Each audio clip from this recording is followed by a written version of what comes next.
Balik eskwela na ang karamihan sa mga mag-aaral ng public schools sa bansa ngayong Lunes. Sa datos ng Department of Education, lagpas 19.8 million ang bilang ng mga enrollees nationwide at inaasahan pang lolobo ito sa pagpapatuloy ng enrollment period.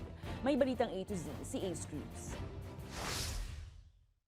Sa unang araw ng klase sa Fort Bonifacio High School sa Taguig City, sa loob ng classroom ginawang flag raising ceremony sa halip na sa quadrangle dahil sa mayat-mayang buhos ng ulan. Gayunman, maayos sa sinimulan ng mga guro ang matatag curriculum na pinekling oras ng mga klase sa ilang subjects, partikular na sa grade 7 hanggang grade 10. Yung isang oras ay ginawa na siyang 45 minutes pero dahil double shift kami, we have to recalibrate our class program so that we could have enough teachers in other departments. Malaking hamon ito para sa ilang guro. Yung content magkaiba from contemporaryong issue to Pilipinas sa Timog Silangang Asya.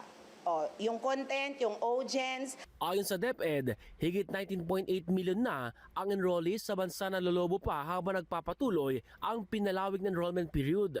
Sa kabila ng maayos na pagbubukas ng klase sa iba't ibang paaralan sa bansa, umapila ang Teachers Dignity Coalition sa DepEd para resolbahin ito ang iba't ibang isyung pumapalibot sa sektor ng edukasyon para hindi laging guro ang gumagawa ng paraan. Nitong weekend, nagsagawa rin ang simulation ng Fort Bonifacio Kindergarten at Grade School.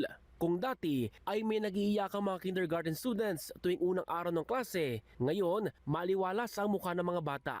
Parang nasanay na sila na mahiwalay sa kanilang parents talaga. Unlike nung wala talagang wala silang background sa pagpunta ng school, talaga sila yung mga batang may mga separation anxiety. Kailangan yan babaliti. Sabi ko sa kanya, be good. Hindi naman nakasabay sa school opening ang halos 9 na raang paaralan dahil sa pinsalang dulot ng Super Typhoon Karina at Habagat. Para sa Balitang A to Z, Ace Cruz.